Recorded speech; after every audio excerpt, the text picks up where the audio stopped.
look at AP World History. What we're going to go ahead and do is play our urban game.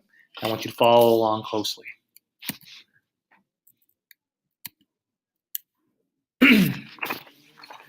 The year is 1700, and the nation is in England. The scene is rural. Draw a river across your paper, connecting east to west. The river should be 1 inch wide. Draw a simple wooden bridge crossing the river. Draw two roads, one running north to south and crossing the river at the bridge, and one running from east to west. Neither road need be a straight line. I also want you to draw 10 houses, one church, one cemetery, one store, one pub, one coal mine, and at least 50 trees. Pause. Life here in our rural English is similar to other villages throughout Europe in the 18th century. Change traditionally comes very slowly. People moved at a much slower pace and had access to very little information about the world outside their village. London, England's largest city and one of the two real cities in Europe, had a population of about 750,000 in 1750. 3 out of every 4 Englishmen were rural and lived in small villages like this one. The average village was inhabited by about 200 to 400 people. The tallest structure in the village was the church. The religion of England is Anglican, which means the Church of England. Home life and work life were closely integrated, as most work was done in nearby fields, or in the home, or perhaps an adjoining workshop. The family was an economical unit as well as a social unit. Every member of the family worked very hard from sunup to sundown. Even small children had chores. The homes of villagers were very small, with earthen floors, inadequate lighting, and ventilation. All members of the family slept in the same room and sometimes shared living quarters with the livestock.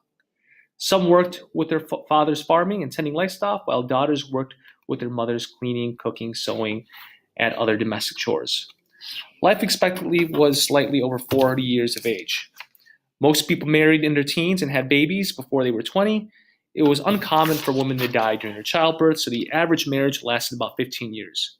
Stepmothers and stepfathers were common. 1 baby out of 3 died before their first birthday. Only 1 child in 2 saw their 21st birthday. Unlike France, English were not rigidly divided into social and legal estates. However, there was a distinct social class system. Most English were poor farmers, a few were middle class like the bourgeoisie of France. They lived for the most part in London. Still small, a few were aristocrats and usually owned large tracts of land in the English countryside. For both peasants and aristocrats, the soil was the key to the economy. Land was a source of livelihood and well-being. Having enough land to produce adequate food or to produce enough to sell or even to rent was the key to economic survival. Traditions concerning land guided daily living. These traditions were designed to ensure that stability and welfare of the greater community, hence marriages and inheritance, were geared towards maintaining their property intact. Marriages were always arranged by parents to maintain or better the economic status of their sons or daughters. Not all could get married, however. A man had to generally own land to support a family before he dared to marry. It was not uncommon for men to wait until their 30s when they inherited property from their parents, which enabled them to marry. If a woman did not bring land into marriage, she had to have some kind of dowry. Daughters who inherited property were their parents, had to pass it on to their husbands. All land was given to the eldest, while younger sons might have received cash payments or wait till the older brother die. The main occupation was farming. Private and public lands were not separated by fences as they are today. Every village had a public area called the commons. This was land which was available to anyone for pasturing, hunting, the gathering of firewood, growing of crops. So poor farmers who did not own their land or rented could eke out a marginal living by depending on the commons. Unlike France, most English peasants or farmers did own their own land, however very small. Villages were connected by a small system of dirt roads that became impassable during the wet season. As a result, the transportation was often slow and trade beyond the village was not easy. Most English farmers never visited any place further than 25 miles from their birthplace, ever. People made their own food, clothes, furniture, tools, and homes. A few items which could be not produced be obtained from wandering peddlers, who all brought them with news. Finally, for fuel, there were 2 sources, firewood and coal. Nearly every English village had a coal mining operation. Okay? These mines employed a small number of villages. Coal pits from which coal was extracted belonged to the owner of the property where the coal mine was situated. Over the next 100 years, a revolution as significant as the Neolithic Revolution will completely change your village. Some historians believe this revolution is the most fundamental change in human history. Right? I actually want to make sure to go ahead and put 25 trees instead of 100. Actually, no, keep it. Sorry. Round 1. It is now 1745. England's geography is unique. There is no section of the country is more than 90 miles from the sea, and there are many navigable rivers that crisscross the countryside. An enterprising young capitalist, you decides to invest money in the construction of the canal. This is not a public venture, but rather a private one. The profits from your canal are astonishing. Astonishing. Astonishing. For example, one canal built in 1745, the Oxford yielded a 300% annual return for its investors for a period of more than 30 years. This new revolution in transportation reduced the price of raw materials and reduced the cost of transportation drastically. Coal now could be transported from the mines into the towns for half the price of the horse wagon transportation. Since you invested your money, thereby making a tighter profit, build yourself one nice baller home anywhere on the map where you would like it to be. Don't forget to construct the canal. It must run parallel to the river.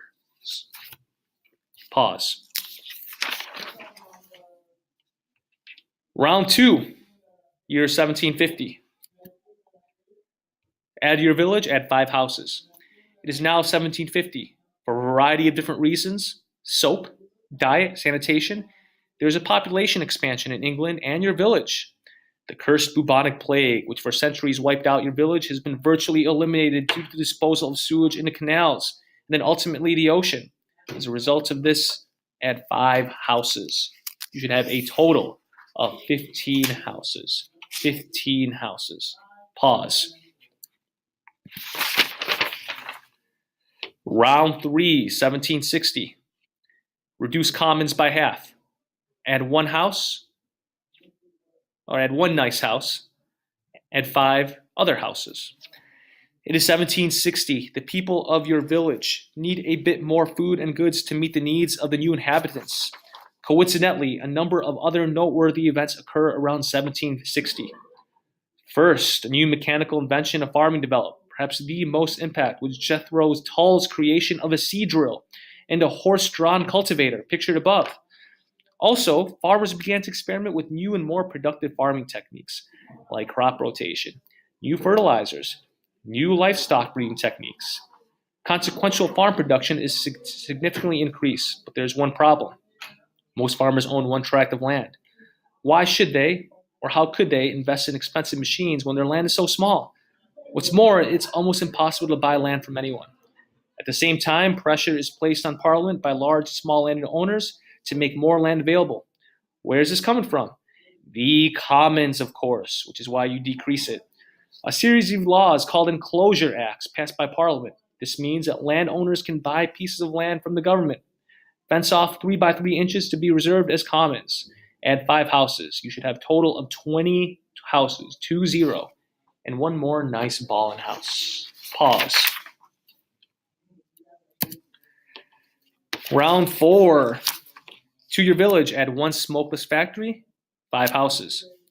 It is now 1773. A man named Richard Arkwright invents a new machine that can spin and weave column 100 times faster than can be done by hand in a farm cottage. He calls his new machine the water frame.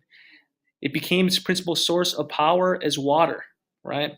Let's imagine that the water frame was built in your village because of the river. Since the water frame was large, a special building was needed, and thus the first factory of producing cotton cloth was built. Add 1 factory, no smoke. No smoke. Smoking's bad for you. It's powered by water, so it needs to be by the river. Remember, the cotton factory must be placed on the riverbank. Canal water is not swift enough to generate the water to the working parts of the water frame.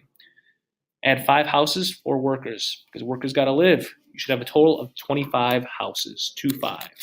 Pause. Year is 1774, round 5. To your village, you must add 5 houses, 1 church, 1 pub, 1 store, additional roads, additional bridge. Your choice of how many. It is now 1774. Workers are needed to work in this factory. Since many people, women, cannot compete with the spinning and weaving of cloth made in the factory, and large numbers of poor families who have lost their livelihood due to enclosure acts, we do have an available supply of workers.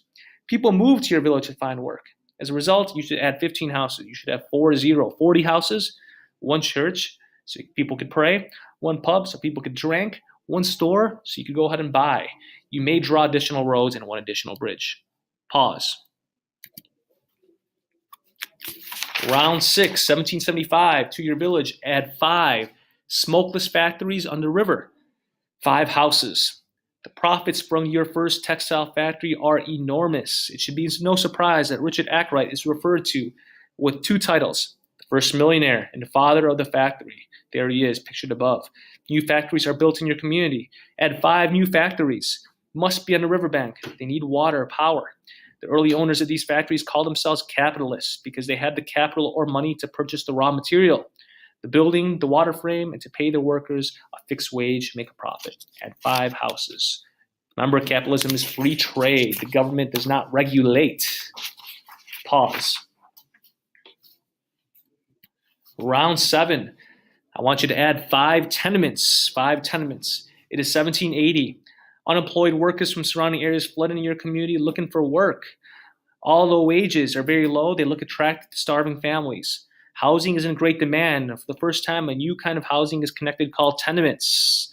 Here, dozens of families reside under one roof. Add 5 tenements. These are like old school apartment buildings. People want to move here because they want to work. Pause. The year is 1781. You should add 15 houses, 1 church, 1 pub, 1 school, 1 store, school for boys, additional roads, and additional bridge. It is now 1781. More workers need to live, eat, shop, drink, and worship. We need the social support to go along with the demand. As a result, add 1 store, 1 pub, 1 church, 1 school for those family wealth enough to send their boys, because only boys go to school. Since workers in the factories work 6 days a week, the only day is the day of rest, which is the Sabbath. People flock to your churches, so make them convenient for their tired feet. Make them convenient for their tired feet. Pause. Round 9.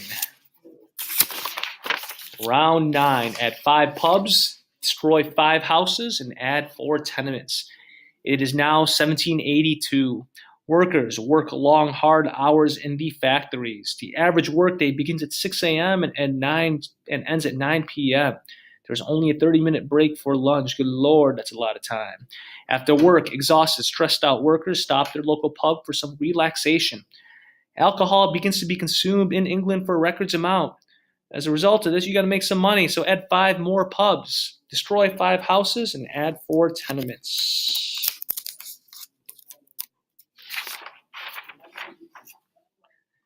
It is now round 10. It is now 1783. Workers barely eke out a marginal existence. There's never enough money to save, and some workers go into debt. Few, if any, could afford to send their children to school. Still, there are a few families whose lifestyle is quite comfortable, even luxurious. Who are they? They are the large land-owning farmers and factory owners, your CEOs.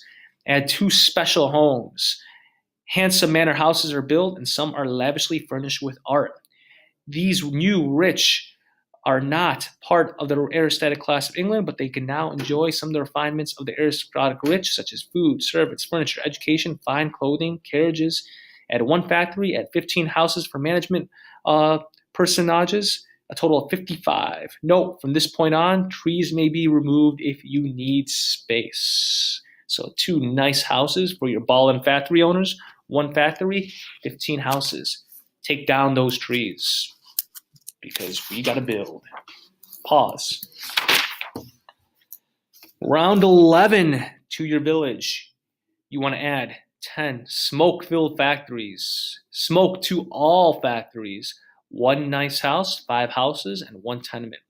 The year is 1785. A man named James Watt invents a new machine called the steam engine. The steam engine replaces the water frame. First, it is far more efficient. Second, it allows factories to be built away from the river.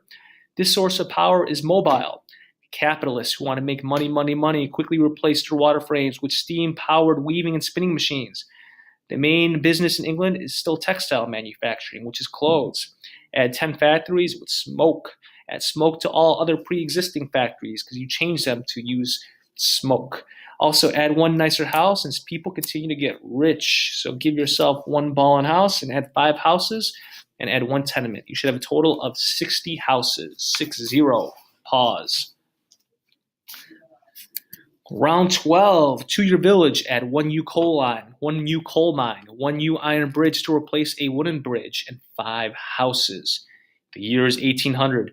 A man named Henry Court just invented the puddling process. The process makes it possible for coal, which is fortunately in abundant supply in England. England's got that coal to be used as a primary fuel in the new iron industry. Consequently, your town is thrust into the new age of heavy industry.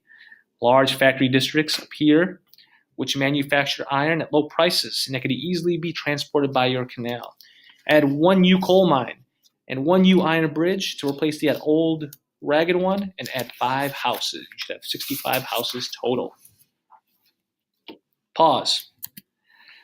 The year is 1815, round 13, one coal mine and one cemetery. The year is 1815. Coal miners are busy mining coal.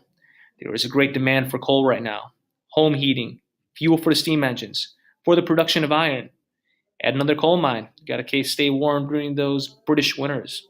Although in the 1700s, coal miners were adults who worked in the winter to supplement their wages, in the 1800s, they are typically children because the ages of 8 and 14. You're a capitalist, so you could hire 8 and 14 years old. Give them poor wages. The work is dangerous and unhealthy. Children become victims of black lung. It sounds like that. Explosions and accidents. Their growth is stunted, and they spend their 14-hour days stooped over. They are malnutritious and unable to exercise or eat properly. Casualty rates go up. Draw one cemetery. Pause. Round 14. It is 1820. To your village, add a railroad line to connect factories to coal mines, a railroad bridge, and 5 houses. It is 1820. The existing canals and dirt roads cannot accommodate heavy industrial traffic. New experiments with transportation using the power of steam engine are tried. The most successful appears to be a steam engine that pulls a series of wagons on cars or an iron track. The first railroad is tested and proves to be quite effective. Add one major railroad line connecting all of your factories to your coal mines. All of your factories to your coal mines. This is one continuous track which must connect all factories and mines. You may build an additional railroad bridge only as needed. Add 5 houses, total 70 for your railroad builders. Get that railroad line and that railroad bridge, 5 houses. Pause. Round 15, to your village, add 1 jail, 2 pubs, and 2 tenements. It is 1827. New revolution in transportation draws thousands of people to your community. Soon there becomes a surplus of workers. Capitalists who wish to ensure their profits decide to hire women and children over men because they can perform some factory labor at 1/2 to 1/4 their price. You're a capitalist, make your money. More and more children leave their homes. Depressed and ashamed and angry about their wives and the children toiling in factories, many men turn to crime and the social life of the pub. For the first time in England's history, alcoholism appears in epidemic proportions. Family life that existed for hundreds of years in England is disrupted. Families seldom eat together or see each other. At 1 jail, 2 pubs, and 2 tenements. Your family life is broken. People going to jail. And kids are working. Pause. Round 16. To your village, you want to add 20 street lamps at major intersections. In 1835, using steam engines, iron, and steel, British manufacturers introduced power-driven machinery in many industries. The productions of shoes, clothing, ammunition, and furniture become mechanized, as did printing and paper making.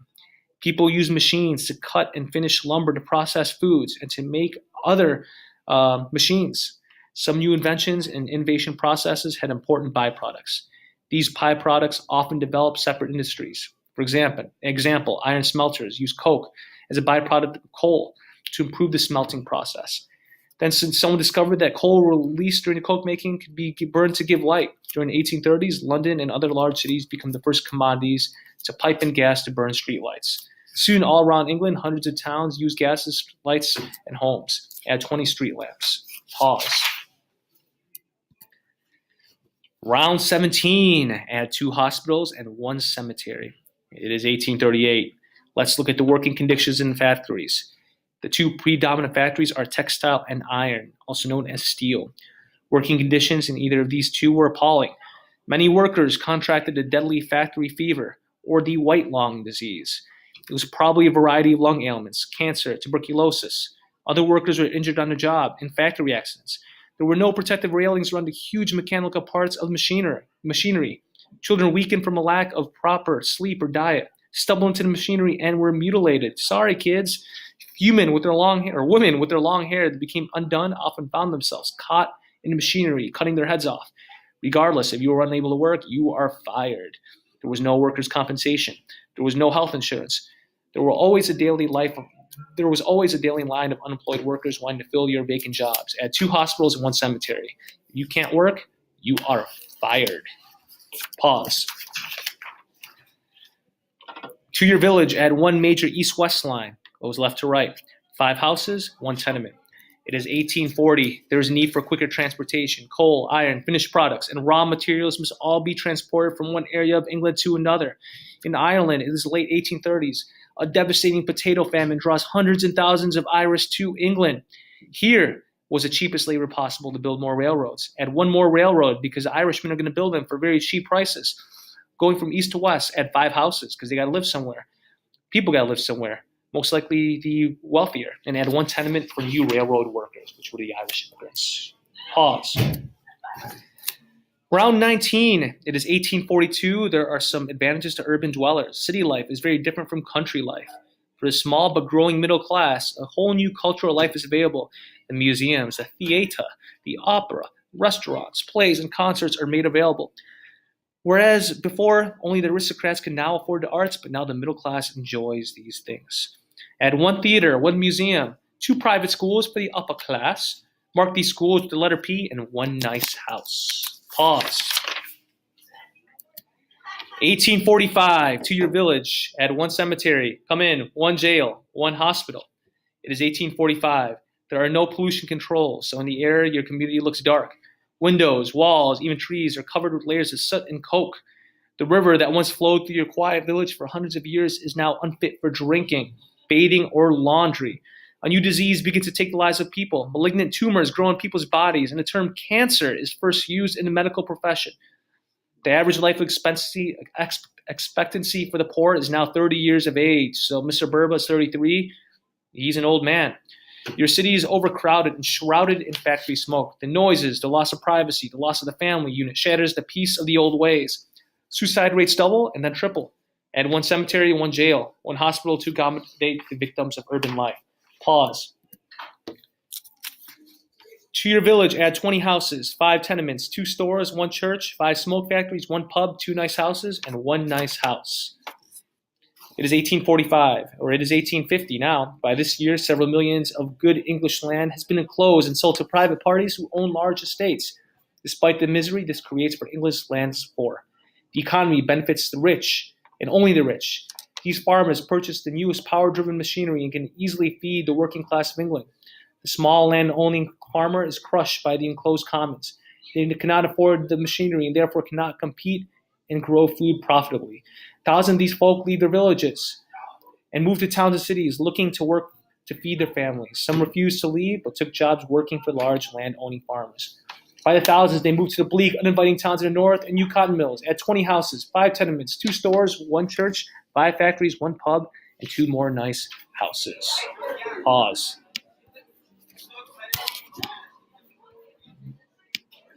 All right. And that is